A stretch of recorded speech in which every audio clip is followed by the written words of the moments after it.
Let us go through page 22 of your textbook, characteristics of groups and periods. Open page 22.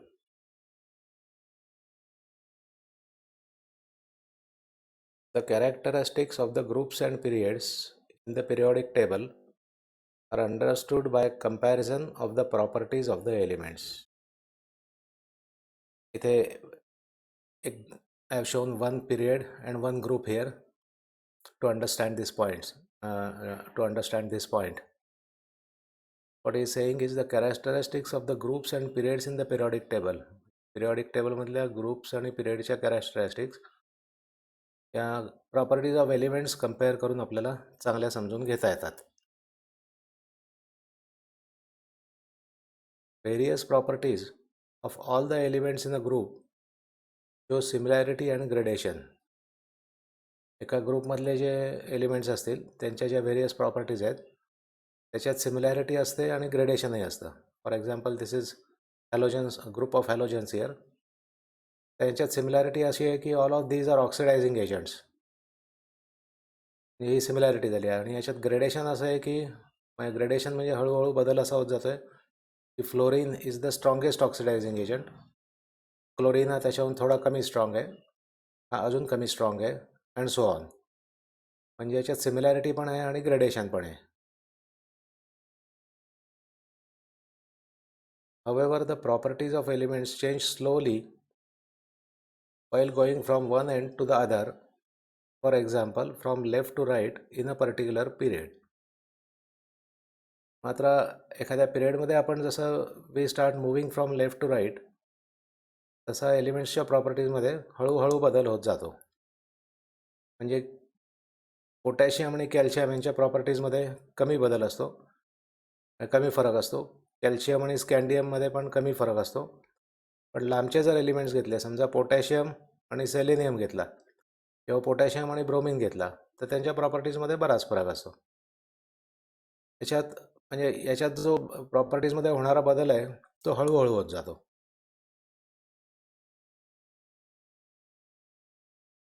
Modern periodic table and electronic configuration of elements. Within a period, the neighboring elements differ slightly in their properties, while distant elements differ widely in their properties. If we think of one period, then the elements which are close to each other, the difference in their properties is small. But if we consider, say, chromium and bromine, they are far from each other, then they differ widely in their properties. म्हणजे जवळपासचे elements असतात त्यांच्या प्रॉपर्टीजमध्ये जाणवणारा difference कमी असतो आणि एकमेकांपासून लांब जे एलिमेंट्स असतात त्यांच्या प्रॉपर्टीजमध्ये बऱ्यापैकी फरक जाणवतो. Elements in the same group show similarity and gradation in their properties. समजा ग्रुप 7 आहे हॅलोजन्सचा, तर सेम ग्रुपमधले एलिमेंट्स असतील तर ते सिमिलॅरिटी पण दाखवतात आणि ग्रेडेशन पण दाखवतात. जसं मगाशी सांगितलं, these are all strong oxidizing agents, पण त्यातला हा स्ट्रॉंगेस्ट आहे आणि ते हळूहळू वीक होत जातात. तर त्यांच्यात सिमिलॅरिटी पण दिसते आणि ग्रेडेशन पण दिसतं. These characteristics of the groups and periods in the modern periodic table are because of the electronic configuration of the elements. Modern periodic टेबलमध्ये हे जे ग्रुप्स अँड पिरियडचे गुणधर्म दिसतात ते एलिमेंटच्या इलेक्ट्रॉनिक कॉन्फिगरेशनमुळे असतात.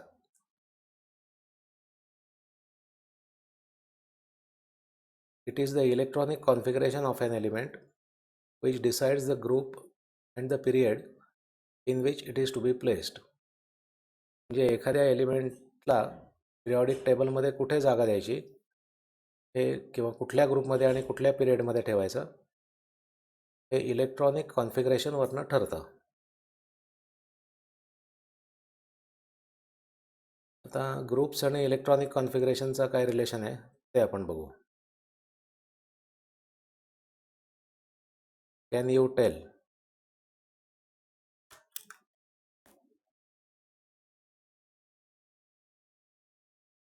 Go through the modern periodic table, table 2.7. and write the names one below the other of the elements of group 1. इथं modern periodic टेबलचा थोडासा पार्ट दाखवतो इथे. त्याच्यात ग्रुप म्हणजे उभा. ग्रुप 1 मधले आपल्याला एलिमेंट्स लिहायचे आहेत वन बिलो द अदर. बघूनच लिहायचे आहेत. पहिला आहे हायड्रोजन, दुसरा आहे लिथियम, तिसरा आहे सोडियम, चौथा आहे पोटॅशियम, पाचवा आहे रुबिडियम, सहावा आहे सीसियम, सातवा आहे फ्रान्सियम. फ्रान्सियम हे rarest element on the earth आहे, म्हणजे पृथ्वीवर सर्वात कमी आढळणारा एलिमेंट फ्रान्सियम आहे. सहज सांगितलं गंमत म्हणून. Write the electronic configuration of the first 4 elements in this group. तर पहिल्या 4चं इलेक्ट्रॉनिक कॉन्फिगरेशन विचारलं आहे. पहिले 4 मी लिहून घेतले. हायड्रोजनचा ॲटॉमिक नंबर 1 आहे, त्यामुळे एकच इलेक्ट्रॉन. लिथियमचा 3 आहे, म्हणजे ते 2 1 होणार. सोडियमचा ॲटॉमिक नंबर 11 आहे, म्हणजे ते होणार 2 8 1. पोटॅशियमचा ॲटॉमिक नंबर 19 आहे, ते 2 8 8 1 होणार. 2 8 9 होणार असं आपल्याला वाटत असतं, पण त्यात एक नियम असा आहे की एखादी ऑर्बिट जर लास्ट ऑर्बिट होणार असेल तर त्यात 8च इलेक्ट्रॉन राहतात. त्यामुळे 2 8 9 असं होऊ शकत नाही, कारण मग ते लास्ट ऑर्बिट होईल आणि मग त्यात 8च इलेक्ट्रॉन राहतात, त्यापेक्षा जास्त राहू शकत नाही.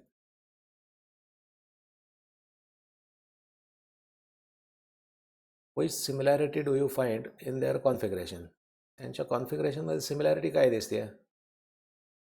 त्याच्या कॉन्फिगरेशनमध्ये सिमिलॅरिटी अशी दिसते, all the elements have 1 electron in their outermost shell. सगळ्या एलिमेंट्सच्या आउटरमोस्ट शेलमध्ये एकच इलेक्ट्रॉन आहे. How many valence electrons are there in each of these elements. आउटरमोस्ट शेलमधले जे इलेक्ट्रॉन्स असतात त्यांना व्हॅलन्स इलेक्ट्रॉन्स म्हणतात. त्या प्रत्येक एलिमेंटमध्ये व्हॅलन्स इलेक्ट्रॉन्स किती आहेत? सगळ्यात बाहेरच्या शेलमधले इलेक्ट्रॉन्स म्हणजे व्हॅलन्स इलेक्ट्रॉन्स. त्या प्रत्येकाच्या व्हॅलन्स इलेक्ट्रॉन्सची संख्या आहे 1. All these elements have 1 valence electron.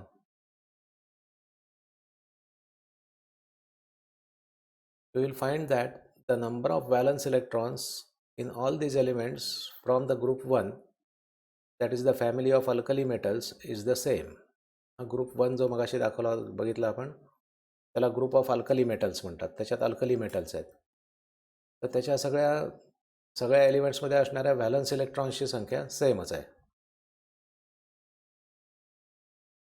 Similarly, if you look at the elements from any other group, you will find the number of their valence electrons to be the same.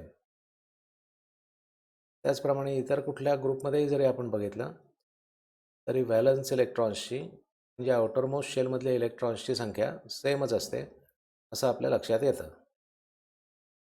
For examples, the elements beryllium, magnesium and calcium belong to the group 2, that is the family of alkaline earth metals. Beryllium, magnesium आणि calcium हे group 2 मधले elements दाखवलेत. हे alkaline earth metals आहेत. यांना alkaline earth metals असं म्हणतात, कारण यातली बरीचशी एलिमेंट्सची कंपाऊंड्स मातीमध्ये आढळतात, म्हणून त्यांना अल्कलाइन अर्थ मेटल्स म्हणतात. आता या प्रत्येकाचं कॉन्फिगरेशन लिहू. सुरुवातीचे काही सोपे आहेत, नंतरचे अवघड आहेत, ते मीच सांगतो. बेरिलियमचा ॲटॉमिक नंबर आहे 4, त्यामुळे त्याचं कॉन्फिगरेशन होणार 2 2. मॅग्नेशियमचा ॲटॉमिक नंबर आहे 12, त्यामुळे त्याचं कॉन्फिगरेशन होणार 2 8 2. कॅल्शियमचा 20, 2 8 8 2.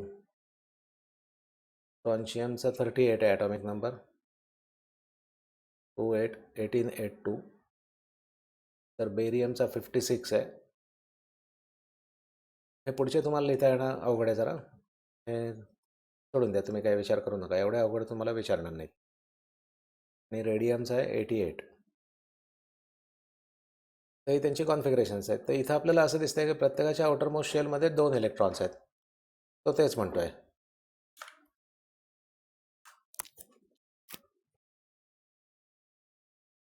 So is saying that alkaline earth metals जे आहेत ते सगळ्यांच्या म्हणजे कुठलाही ग्रुप जरी आपण विचारात घेतला तरी त्याच्या आउटरमोस्ट शेलमधल्या इलेक्ट्रॉन्सची संख्या सेम असते. There are 2 electrons in their outermost shell. Similarly, there are 7 electrons in the outermost shell of the elements such as fluorine, chlorine from the group 17, that is the family of halogens. Group 17 मी इथे दाखवलाय, त्यांना halogens असं म्हणतात. फ्लोरीनचा atomic number आहे 9, त्यामुळे त्याचं configuration होईल 27. क्लोरीनचा atomic number आहे 17, त्यामुळे त्याचं होईल 287. Bromine will become 28187. Iodine will become 21887. पुढचे अवघड आहेत, ते तुम्हाला लिहिता येणार नाहीत आणि it is not expected also. Astatine आणि टेनेसाईन हे पुढची काही मूलद्रव्ये आहेत, त्यांना कुठल्या तरी माणसांच्या किंवा जागांच्या ठिकाणावरून नावं दिली. ते टेनेसी नावाचं राज्य आहे अमेरिकेतलं, त्याच्यावरून हे टेनेसाईन नाव दिलं आहे. मेंडेलिव्हच्या नावाने पण ॲक्च्युली एक मूलद्रव्य आहे, त्याला मेंडेलिव्हियम असं म्हणतात. मॉस्को या शहराच्या नावाने एक मूलद्रव्य आहे, त्याला मॉस्कोव्हियम असं म्हणतात. ते पुढचे एलिमेंट्स जे आहेत त्यांना माणसांची किंवा शहरांची किंवा कुठल्या तरी जागांची नावं आहेत.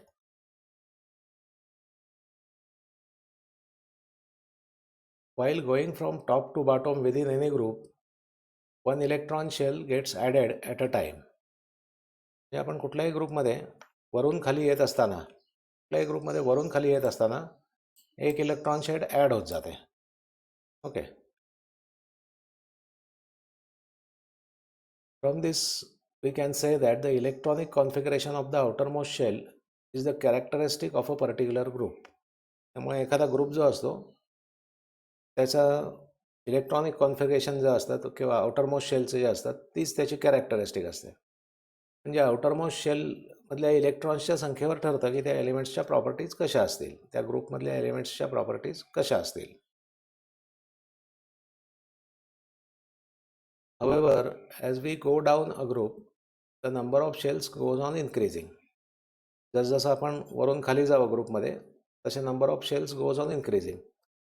ते थोड्या वेळापूर्वी आपण बघितलेलं कॉन्फिगरेशन आठवा. लिथियममध्ये किती शेल असतात, बेरिलियममध्ये किती असतात, अँड सो ऑन. तर जसं आपण खाली जावं तशी एक शेल वाढत जाते.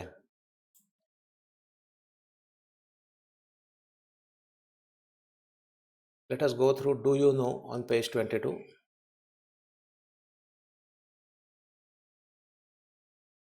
Uranium has atomic number 92. All the elements beyond uranium with atomic numbers 93 to 118 are man-made. युरेनियमचा ॲटॉमिक नंबर 92 आहे, त्यानंतर 93 पासून 118 असा ॲटॉमिक नंबर असलेली सगळी एलिमेंट्स जी आहेत ती मॅनमेड आहेत, म्हणजे कृत्रिम आहेत. All these elements are radioactive and unstable. ही सगळी रेडिओ ॲक्टिव्ह आहेत आणि अनस्टेबल म्हणजे अस्थिर आहेत, and have a very short life. त्यांचं आयुष्य अत्यंत कमी आहे. रेडिओ ॲक्टिव्ह म्हणजे त्यांच्यामधनं इनव्हिजिबल रेज बाहेर पडत असतात, अल्फा बीटा गॅमा या टाईपचे, त्यामुळे त्यांचे तुकडे होत असतात, त्यामुळे ते अनस्टेबल असतात. त्यामुळे ती थोड्या वेळाने हळूहळू नष्ट होत जातात. तर त्यामुळे या एलिमेंट्सला व्हेरी शॉर्ट लाईफ आहे असं तो म्हणतो. तर हे थोडक्यात सांगितलं आतापर्यंत जे आपण पाहिलं. In the modern periodic table काय काय होतं. Elements are arranged in an increasing order of their atomic numbers. Modern periodic टेबलमध्ये ॲटॉमिक नंबर्सच्या चढत्या क्रमाने एलिमेंट्स मांडलेली आहेत. Vertical columns are called groups. त्यातल्या वर्टिकल कॉलम्सला ग्रुप्स म्हणायचं. There are 18 groups. त्यात 18 ग्रुप्स आहेत. फिल इन द ब्लँकसाठी बरं आहे वाक्य. The chemical properties of the elements in the same group show similarity and gradation. एकाच ग्रुपमध्ये आपण विचार केला त्या एलिमेंट्सच्या केमिकल प्रॉपर्टीजमध्ये सारखेपणा पण असतो आणि ते हळूहळू कमी जास्त पण होत जातात. सिमिलॅरिटी पण असते आणि ग्रेडेशन पण असतं, ग्रेड्स असतात त्यात. Horizontal rows are called periods. Periodic टेबलमधल्या आडव्या ओळी असतात त्यांना पिरियड्स म्हणतात. There are in all 7 periods. Fill in the ब्लँकसाठी चांगलं आहे. There are in all 7 periods. The properties of elements change slowly from one end to the other in a period. जसं एखाद्या पिरियडमध्ये आपण फ्रॉम लेफ्ट टू राईट जावं, डावीकडून उजवीकडे जावं, तशा एलिमेंट्सच्या प्रॉपर्टीज ज्या असतात त्या हळूहळू बदलत जातात असं हा म्हणतोय. So I guess that's it folks for this topic. Here's a trivia for you. The country Argentina is named after the element silver, symbol Ag, which is Argentum in Latin. दक्षिण अमेरिकेमधला अर्जेंटिना हा देश आहे. हा अर्जेंटमवरनं त्याचं नाव पडलंय असं हा म्हणतोय.